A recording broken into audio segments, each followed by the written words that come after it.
चाहे तंत्र सूत्र की विधियां हों या शिव सूत्र की, भगवान शिव ने मां पार्वती को 112 ध्यान विधियां दी। जब शिव साधना की बात आती है तो बात सिर्फ ये कि जीवन जीने के लिए जो सहायक विधियां हैं उनका हमें करना क्या है। ओशो ने इतने बेहतर ढंग से इन विधियों का उल्लेख किया और हमारे जीवन का मार्गदर्शन भी हुआ। लेकिन भूल कहाँ होती है, हम साधना करते हुए, ध्यान करते हुए इन विधियों का उपयोग करना चाहते हैं। थोड़ा नाच लिया, थोड़ा गा लिया, थोड़ा सांसों का प्रयोग कर लिया, सांसों का प्रयोग करके थोड़ा स्वयं को देखते हुए हमने साक्षी हो गए। साक्षी के बाद हम अपने भीतर एक कदम और बढ़ाते हैं तो विलीन हो गए। लेकिन क्या ये विधियों का महत्व सिर्फ ध्यान करते समय उपयोग करना है? अगर 112 ध्यान विधियों को एक माला में पिरोया जाए तो ये किसी जीवन शैली से कम नहीं। हम लोग सिर्फ और सिर्फ ध्यान करते समय इन विधियों का महत्व समझना चाहते हैं कि कुछ देर हम शांत हो जाएं, कुछ देर हमारे भीतर आनंद की झलक मिल जाए, हम प्रेमल हो जाएं, बस पर्याप्त है। मेरे देखे ये ध्यान विधियां कुछ एक समय के लिए अपने जीवन में पालन करने के लिए नहीं, बल्कि जीवन शैली बनाने के लिए है। और जब तक ये ध्यान विधियां हमारी जीवन शैली का हिस्सा नहीं होंगी, तब तक इन विधियों का कोई सही उपयोग हम कर भी नहीं सकते। मेरे जीवन का अनुभव, मैंने इतने मित्रों को, इतने लोगों को जो ये क्लेम भी करते हैं कि हमने बहुत कुछ पा लिया और सिर्फ जीवन शैली में इसको नहीं लागू किया, ध्यान करते समय विधियों का पालन करते हुए उस क्षण कुछ अनुभव को उपलब्ध हो भी गए तो जान लिया कि शायद हमें सब कुछ ज्ञान हो गया। छोटे से छोटा अनुभव जो इन विधियों के माध्यम से हमें अगर होता है और हमारे जीवन का हिस्सा बनता है, मेरे देखे तब तो इसका उपयोग है। अन्यथा चाहे अद्वैत का ही अनुभव क्यों ना हो जाए, दो कौड़ी का है अगर हमारे जीवन के आचरण में उसकी झलक नहीं है। सारी ध्यान विधियां जितनी भी हैं सब हमें इशारा करती है होशपूर्ण होने के लिए, प्रेमल होने के लिए। यहां तक कि कहते हैं कि सांस भी ऐसे लो, प्रेम से भीतर लो और प्रेम से छोड़ो। हम अपने भीतर झांक कर देखें तो सही, कितनी सांसें हमने प्रेम से ली। इस 1-1.5 घंटे की बात मत करना, जब इससे बाहर निकलते हैं कितनी बार हमने अपनी सांसों की तरफ ध्यान दिया जिससे हमें जीवन मिलता है। 2 मिनट के लिए कोई हमारी सांस रोक दे, ऐसे तड़प जाओगे जैसे पता नहीं जीवन तो बस चला ही गया। लेकिन क्या सच में सांस लेने का कोई महत्व है? अगर एक बार अपनी जीवन शैली को हमने बेहतर कर दिया, इन ध्यान विधियों के फैलाव को हमने पूरे दिन बिखेर दिया, तो 2 मिनट भी सांस लोगे ना प्रेम से, ऊर्जा का ऊर्ध्वगमन अनुभव हो जाएगा। क्योंकि भूमि तैयार है, फाउंडेशन बनाई है। और फाउंडेशन कैसे बनेगी? एक मित्र ने मुझे एक दिन आके पूछा और कहा कि सुबह जब ध्यान करने बैठता हूं, कभी कभी तो बहुत अच्छा ध्यान लग जाता है और कभी कभी बस विचार और मुझ में संघर्ष चलता रहता है। तो मैंने बड़े प्रेम से उससे पूछा, ये कभी कभी क्या सही शब्द इस्तेमाल कर रहे हो? क्या ये कभी कभी अक्सर नहीं है? उसने मुस्कुरा कर कहा कि बात तो बिल्कुल ठीक है मस्तो बाबा, ये तो अक्सर है, कभी कभी ध्यान घट जाता है, अक्सर तो संघर्ष ही चलता रहता है। कितनी भी ध्यान विधियां कर ले और उसके बाद जब बैठते हैं तो या विचारों से संघर्ष चलता है या स्वयं से कि कैसे वो निर्विचारता हमें उपलब्ध हो जाए। मैंने उससे कहा कि तुम पढ़े लिखे हो, कंप्यूटर साइंस में तुमने बहुत शिक्षा हासिल की है, तुम्हें तो पता तो होना चाहिए कि हर चीज का कोई ना कोई सिद्धांत तो है। तो अगर ऐसे ध्यान कर रहे हो और हर रोज संघर्ष चलता है या अक्सर संघर्ष चलता है तो कहीं ना कहीं तो कुछ तो हो रहा है। अगर मैं पूरी टोटालिटी से विधियां कर भी रहा हूं तब भी मैं उस शांत, उस आनंद की अवस्था को क्यों नहीं उपलब्ध हो रहा? क्यों मेरे जीवन के फैलाव में क्या ध्यानपूर्ण जीवन शैली है या नहीं, इसका मुझे अनुभव होता है या नहीं? मैंने कहा मेरे अनुभव से तुम पूरा दिन किस तरह से बिताते हो वो ज्यादा महत्वपूर्ण है बजाय 1 से 1.5 घंटा ध्यान करने के।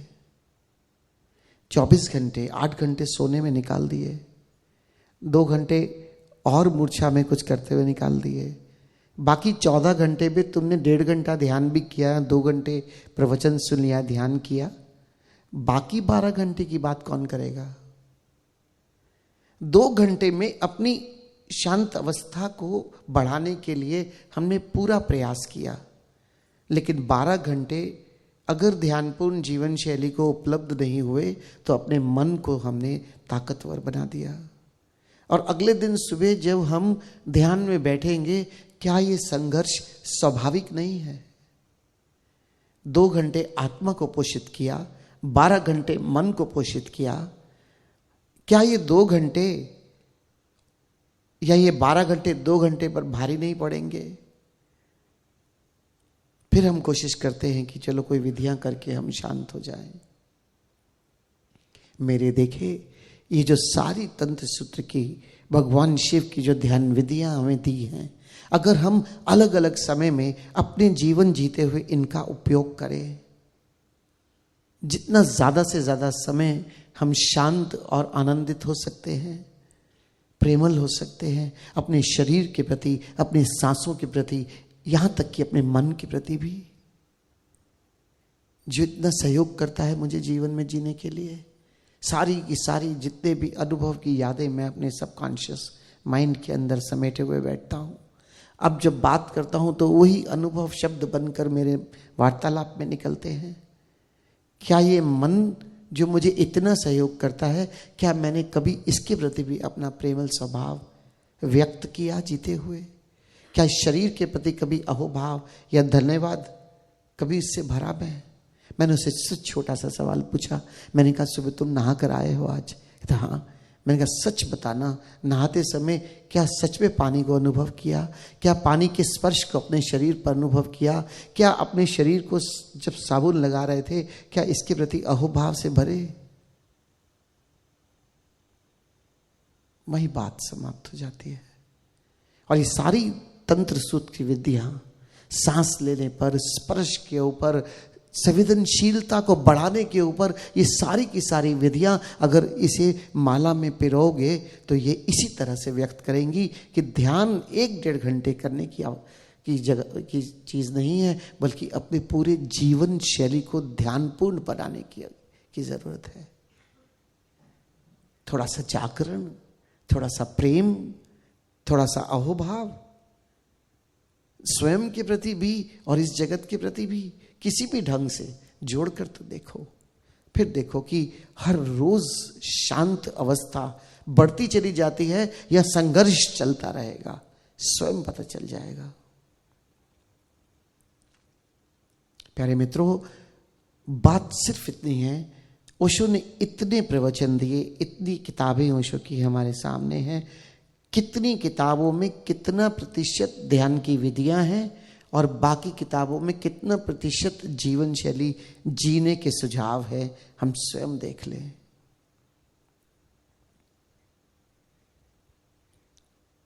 मैंने उससे बड़े प्रेम से कहा कि अगर तुम ध्यान 7 दिन पे 2 दिन छोड़ दोगे कोई फर्क नहीं पड़ेगा, लेकिन अगर ध्यान पूर्ण जीवन शैली 1 मिनट के लिए भी छोड़ दोगे जीवन में फर्क पड़ जाएगा। हम बहुत कीमती समय लेकर आते हैं अपने जीवन का। यहां पर एक प्रयोगशाला है कि जहां पर हम ना केवल ध्यान में डूबते हैं, बल्कि यहां पर एक आयोजन है कि हम पूरे दिन कैसे प्रेम, अहोभाव, शांति की अनुभूति करते हुए जीवन जी सके, ताकि यहां से जो हमने प्रैक्टिस की उसको जाकर हम अपने जीवन में अपने आचरण में ला सके। बहुत अच्छा लगता है मित्रों से मिलना, बहुत अच्छा लगता है सदगुरु यहाँ हमारे सामने आते हैं, उनको सुनते हैं, वो हमें ध्यान में डुबाते हैं, हम उस प्रेम भाव में बिल्कुल बहते चले जाते हैं। लेकिन जो समय बीच का है, सुबह से लेकर रात तक का, वो जो जीवन शैली है, जब तक इन 112 ध्यान विधियां इसको हम पूरे दिन पर नहीं फैलाएंगे, तब तक मेरे देखे जीवन में कोई रूपांतरण होने वाला नहीं। ध्यान से फर्क जरूर पड़ेगा, मैं नहीं कहता कि ये व्यर्थ जाएगा, लेकिन कितना जीवन और कितना समय मेरे पास है और कितना रूपांतरण मेरे जीवन को शांत कर सकता है, आनंदित बना सकता है, आवश्यकता कितनी है, इसका मूल्यांकन मुझे स्वयं करना होगा।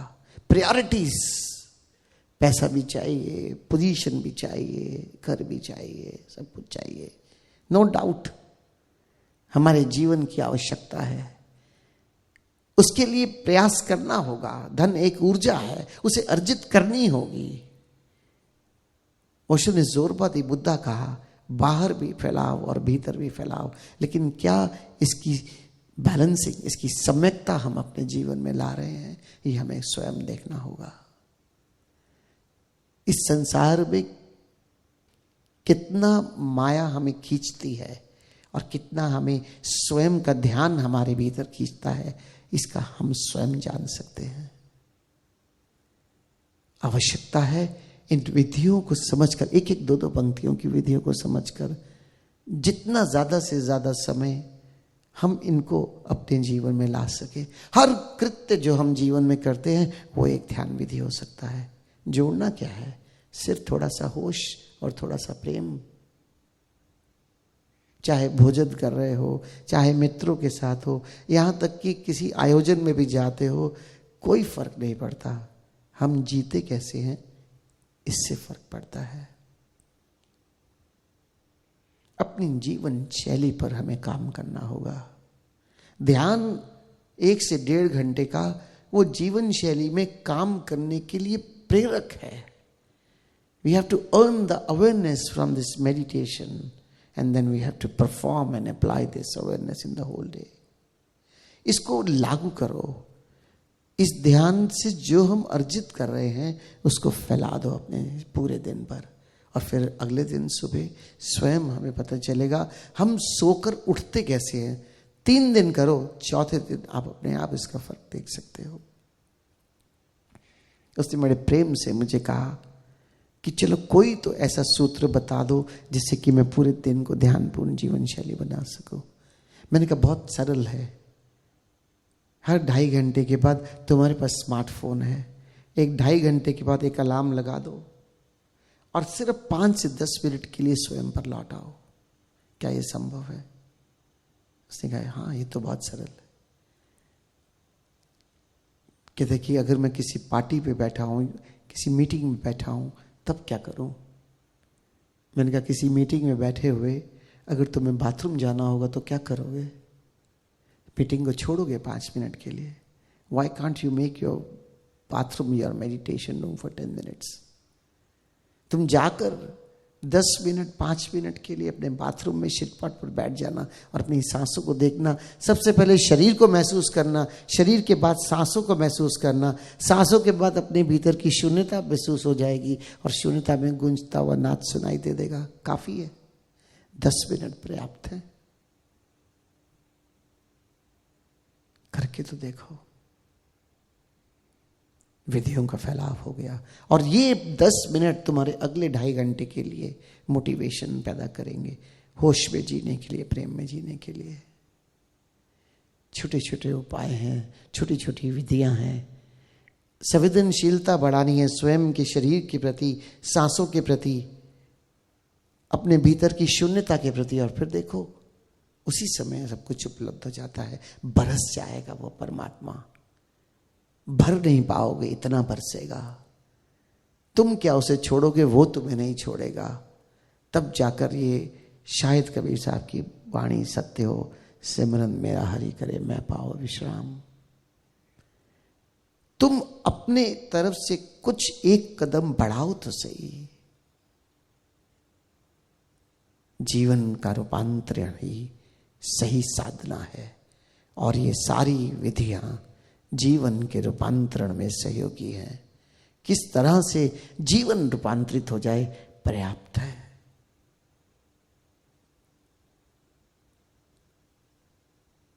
सिर्फ थोड़ा सा होश और थोड़ा सा प्रेम। शुरू स्वयं से करना, फैल जाएगा पूरे संसार में।